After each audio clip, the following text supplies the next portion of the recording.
The region called the Thousand Islands straddles the U.S.-Canada border where the St. Lawrence River runs between the two countries. It draws sightseers from both sides who ride riverboats between the picturesque and castle-like island mansions. But U.S. President Donald Trump's sharp trade measures and hostile words toward Canada are starting to sour Canadian tourists on American destinations.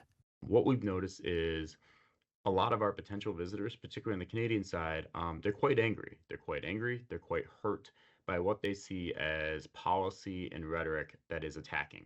Corey Fram is the director of the Thousand Islands International Tourism Council and says the change in tone is taking a toll. From what I'm hearing, and I've talked to travel professionals from the Canadian side, from the Atlantic to the Pacific this week, what they're hearing from their audiences, whether those are readers or whether those are bus tour passengers, is that some of their folks are telling them they're going to vote with their dollars and they're not going to come visit the United States. Canada and the U.S. have long shared the world's longest peaceful border between any two countries. The two flags could fly side by side.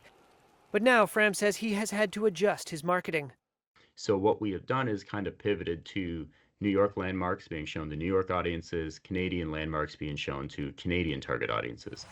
Some Canadians say they've canceled planned trips to the U.S., preferring other destinations instead. I was planning a trip to LA to see a friend. However, we decided to go to Mexico instead. Zena Oakhill from Calgary spoke to Reuters from Cancun, Mexico. She flew south with her husband after canceling a road trip to Los Angeles. The constant jokes about annexing Canada, Canada being the 51st state, and that coming from the mouth of very high-level political leaders, just put a very sour taste in my mouth.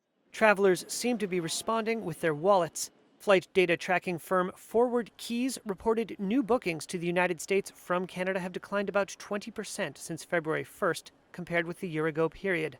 In hotels in states that are closest to the border, we've seen a decline in room demand basically since the inauguration. Jan Freitag is with the data analytics firm CoStar and says Saturday night hotel bookings in border towns such as Niagara Falls and Bellingham, Washington have dropped. United Airlines CEO Scott Kirby said on Tuesday the company has adjusted its capacity due to a drop in incoming traffic from Canada. We have not seen a significant drop in business yet, only because it's hard to quantify. Fram told Reuters his tourist season doesn't begin in earnest until the spring. But with our core season really picking up around Victoria Day weekend in May, that's when we might start to actually see cancellations.